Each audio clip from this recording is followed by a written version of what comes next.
First tonight, if you have student loans, listen up. A live look at the White House now, where President Biden has officially launched the student loan forgiveness application website. Now, here's a live look at that website right now. It is studentaid.gov. It's a short, quick form that doesn't currently require any supporting documents. However, the Department of Education might request more information later on. So far, there have been no glitches on the site, so you should be able to apply without any big hiccups.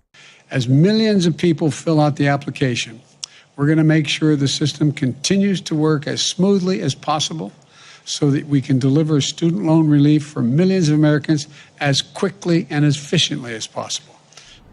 The president calls this a game changer for millions of Americans. Well, we sure have plenty of questions, and we have answers tonight. Mamie Ba is live from Dayton 24/7 Now's newsroom, breaking down what you need to know. Mamie, how many Americans have applied so far? Wait, 8 million Americans have applied during the beta launch, but don't worry, if you did apply during that phase, your application is automatically being processed right now because the application just launched. So I understand this loan forgiveness program is facing legal challenges. How's that going to impact applicants?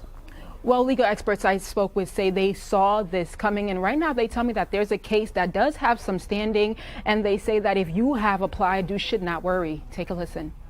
What will likely happen is, regardless of whether this ends up going through and the courts say it's constitutional or they say it's not, probably the people that already got their money or already got their loans forgiven, I should say, Congress is not going to claw back that money. Now, coming up at 6:30, we'll hear from Ohioans who actually took advantage of this time frame to apply during the weekend, and also when relief could be coming to Ohioans and everyone else. Back to you. All right, thanks so much, Mamie. President Biden promised he would make this move on the campaign trail. Today, he tweeted, quote, "My commitment, if elected president, was to give government work and deliver for the people, bringing student loan debt relief to folks that may need it most as they recover from the pandemic and prepare to restart loan payments." Keeps that commitment.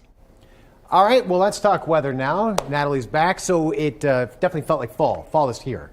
With a bang. Yeah. Almost like winter out there right now. Yeah. We have some pretty chilly conditions across the area that we're going to be monitoring. In fact, can't rule out some snowflakes. Let us know what you've been seeing, because we have had some reports of Grapple, which is that Dippin' Dot kind of precipitation that you may see. Could see some of that over the Troy area. We're getting some returns on our radar indicating maybe some light rainfall, but potentially could have a little wintry mix in there. So let us know what you're seeing if you're in Miami County right now. Other than that, it is really chilly. We're in the 40s, 43 in Troy, 39 up in Salina right now, 41 in Wapakoneta. It is very cold out there, and especially when you compare it to this time yesterday, 24 degrees colder. In fact, 24 degrees colder in Wilmington as well.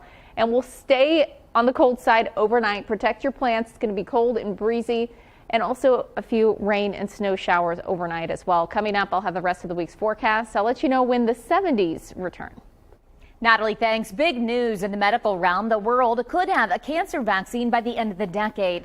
Drug maker BioNTech is the same company that teamed up with Pfizer to make the COVID-19 vaccine. But now the pair says its cancer vaccine could be ready to use in patients before 2030. That cancer vaccine would reportedly use the same mRNA technology that was the basis for Pfizer and BioNTech's COVID shot. And just into our newsroom tonight, a new congressional report accuses the Trump administration of blocking health officials from providing accurate information about COVID-19. The 91-page report is from the House Select Subcommittee on the Coronavirus Crisis, and states senior CDC employees say Trump aides did not allow them to convey information to Americans early in the pandemic. Other CDC officials say the Trump administration made the process of releasing scientific reports and death tolls unnecessarily complicated. Another CDC official says his team did not order the border to be closed, but was ordered to do so. The FDA's new hearing aid rule starts today, and it's a real game changer. Patients can now buy them over the counter without a medical exam or prescription. The new rule is meant for adults with mild to moderate hearing loss. The goal is to help more people get access to the devices. You can shop online and go to places like Walmart, Walgreens, and Best Buy. They're also cheaper. In fact, some are now selling for as low as $199. Now, before this new rule, getting hearing aids normally required a trip to a licensed audiologist, a prescription, and doling out a lot more money. The average cost of a pair of hearing aids in the past was about $4,500. I mean, so put that perspective, that means for the average American, a pair of hearing aids could be your third largest material purchase life after a house and a car. Now, some critics warn that buying over the counter means potentially missing out on important advice from medical professionals. So here are some things that health experts say you need to keep in mind. First, get your hearing tested before heading to a store. That'll help determine your hearing levels. And if your hearing loss is caused by a condition that may not require a hearing aid, such as wax buildup. Next, know what you're buying and especially know the return policy. The FDA rule says the policy has to be plainly stated on the packaging, but extended return policies are going to be up to the stores. Also, check the product's warranty, whether it covers maintenance and repairs. And finally, look for the words OTC or over-the-counter hearing aid on the package. If the product doesn't say that, it's not an FDA-regulated device. A trial over a state banning gender-affirming care for minors began in Arkansas today. Arkansas, the first state to enact such a ban, which prohibits doctors from providing hormone treatment, puberty blockers, or gender surgeries to anyone under 18 years old. A judge temporarily blocked that ban. Similar laws have been blocked in Alabama and Texas, too.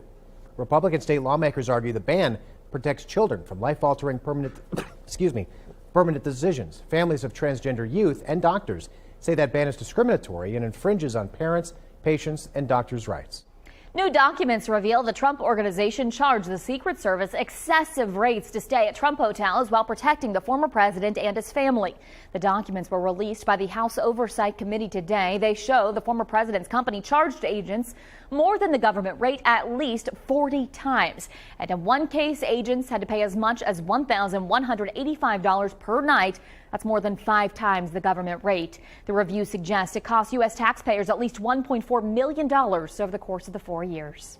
Well, federal prosecutors want Steve Bannon to serve prison time for contempt of Congress. Adam is at the Now Desk.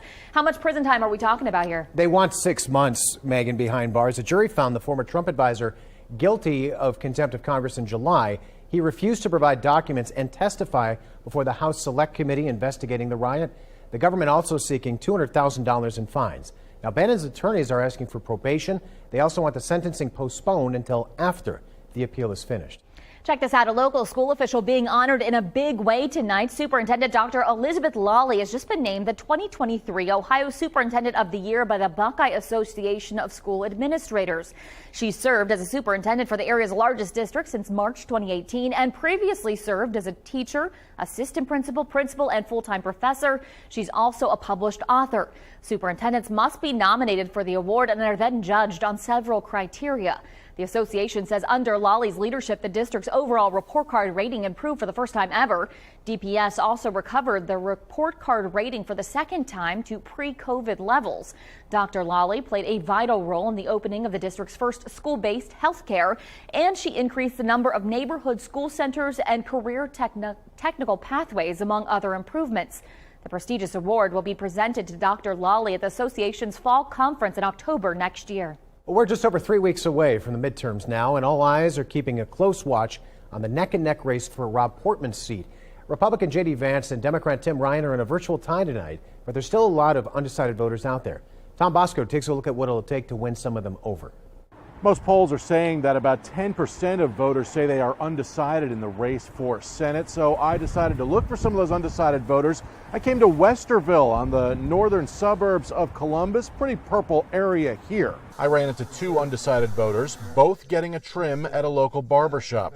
One says he doesn't like how J.D. Vance changed his tune, first opposing, then seeking the support of Donald Trump. I was like, he's sucking up. That's how I feel about it. To be fair, he worries that Tim Ryan is catering too much to Trump voters as well. Another says he's not getting what he needs from campaign ads. Commercials you see are all about negative ads about the other opponent, not about what their platform is. Vance and Ryan meet tonight for their second debate, likely their last before Election Day. Back to you guys. Tom, thanks. You can keep up with everything election related as November approaches at Dayton247now.com. We have exclusive interviews with candidates on the ballot and coverage of what you need to know before you go to the polls.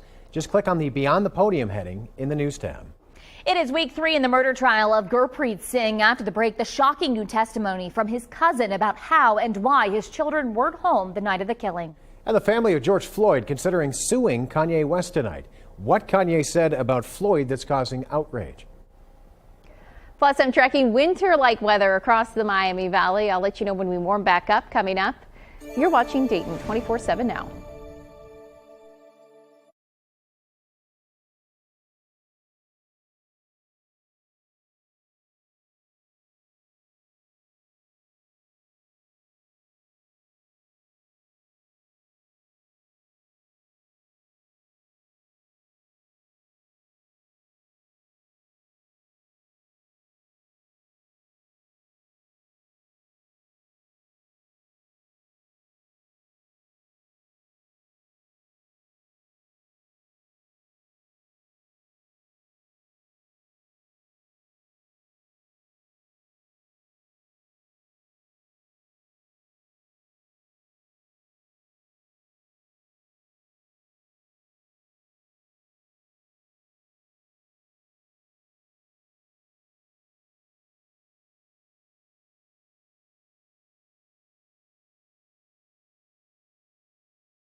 Weather Window, presented by the National Weather Desk. This is a very unusual weather event that was captured on video. What's called a cold air funnel briefly touched down near Phoenix over the weekend. It didn't cause any damage as they're generally weak circulations and for that matter almost never reach the ground. They just form underneath weak showers that have a lot of cold air at their center. Some had thought it was a land spout, but those start at the ground and work their way up. Want to see your weather photos and videos on TV? Click Chime In on this station's website to share.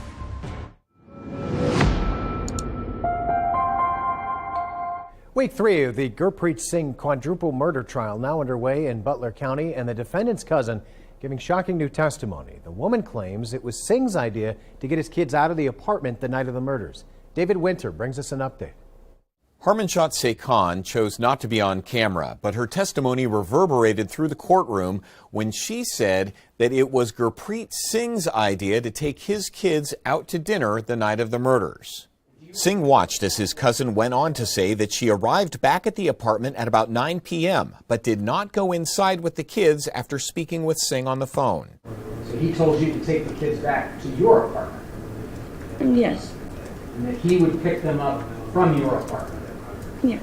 A GPS expert then testified data from Singh's car navigation system showed that he arrived home a few minutes later at 9:09 p.m.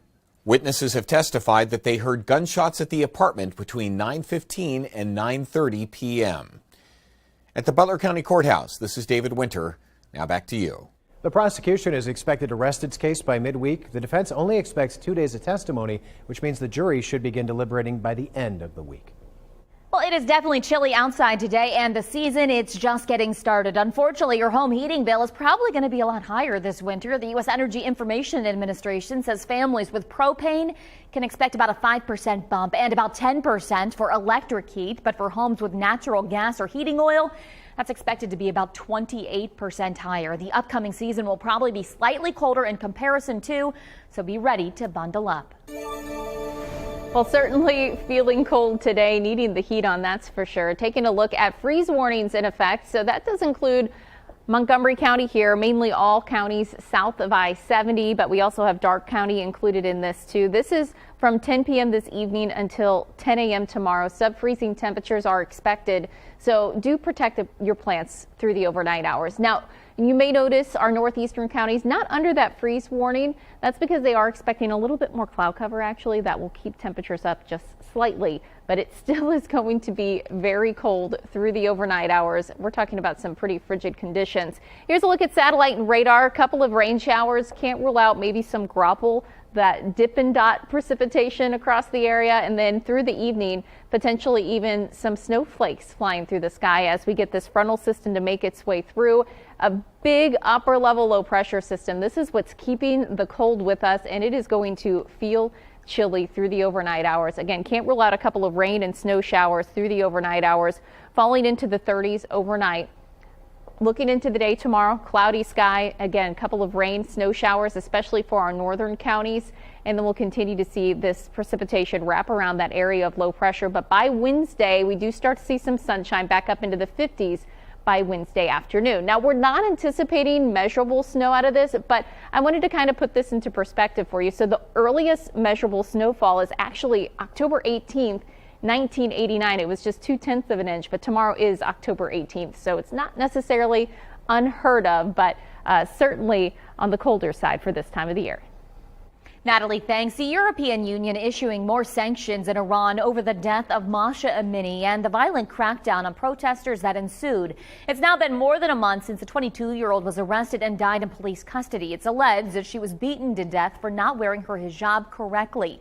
Since then, there have been more protests all around the world in support of Iranian women's rights and against Iran's authoritarian regime. Much of Iran's internet access has been blocked, so information is very limited, but it is estimated at least 222 people have been killed in those protests, at least 23 of them children. Now, in response, the EU has now sanctioned the country's morality police, Iranian law enforcement forces, local chiefs, and Iran's information minister for his role in the internet shutdown. The sanctions consist of a travel ban and asset freeze. EU citizens and companies are now forbidden from making money available to those sanctions, and exports to Iran of equipment which might be used for internal repression and monitoring telecommunications have also been banned. The EU says people everywhere have the right to protest peacefully. It expects Iran to immediately stop its violent crackdown, to free those detained, and to ensure the free flow of information, including internet access. George Floyd's family is thinking about suing Kanye West tonight. Adam is at the Now Desk. What is this all about? The issue's over comments that West made on a recent podcast. He suggested Floyd died from a fentanyl overdose. He also said former police officer Derek Chauvin's knee was not really on his neck. Now, that would go against what a medical examiner ruled, which was Floyd's cause of death was cardiopulmonary arrest, which happened during neck compression. Fentanyl was also noted as a contributing factor. Floyd's family is looking at possibly suing West over intentional infliction of emotional distress. West has not responded.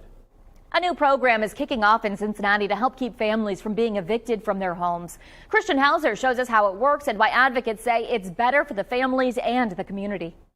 The initiative, known as the Renew Collaborative, is for families living in a Cincinnati Metropolitan Housing Authority-owned building. It will offer rental assistance and a case manager for the family at risk of being evicted for not being able to pay their rent. Then, for the following 12 months, that family will receive services to help get them back on their feet and avoid another potential eviction. Case managers try to find the cause of whatever happened in this family's life that created this crisis and help avoid it in the future. Now, this is based on a program that's been used in the Boston area for about a decade. Advocates say it's cheaper to prevent an eviction than it is for a housing authority to kick a family out.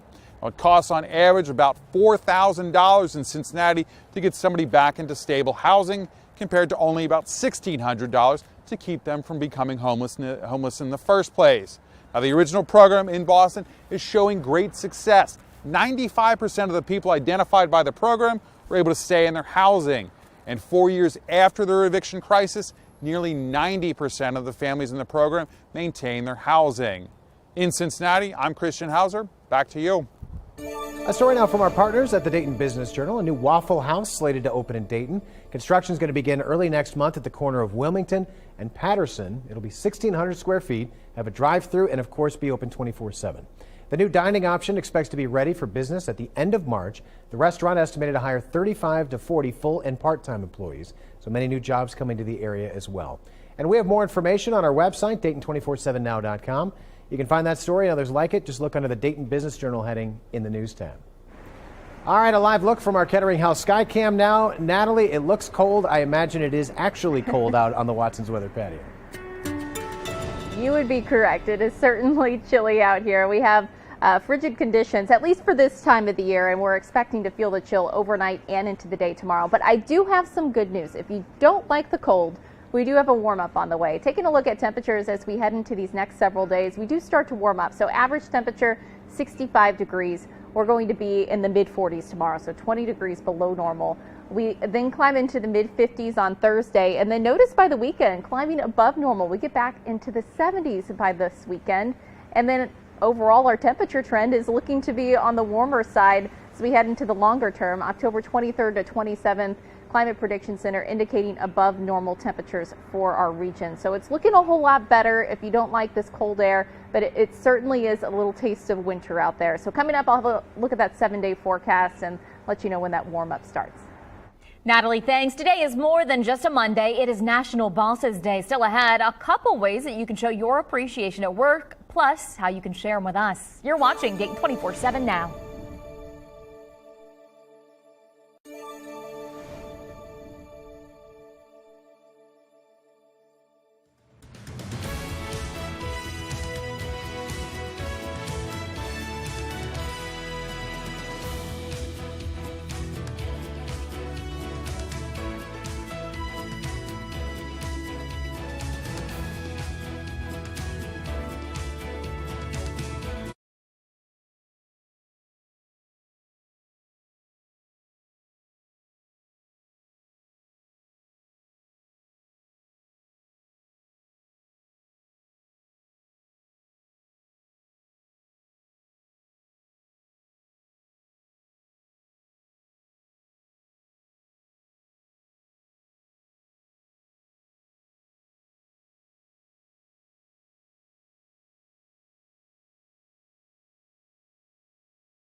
the Dayton 24/7 Now News app, brought to you by the Jeff Schmidt Auto Group.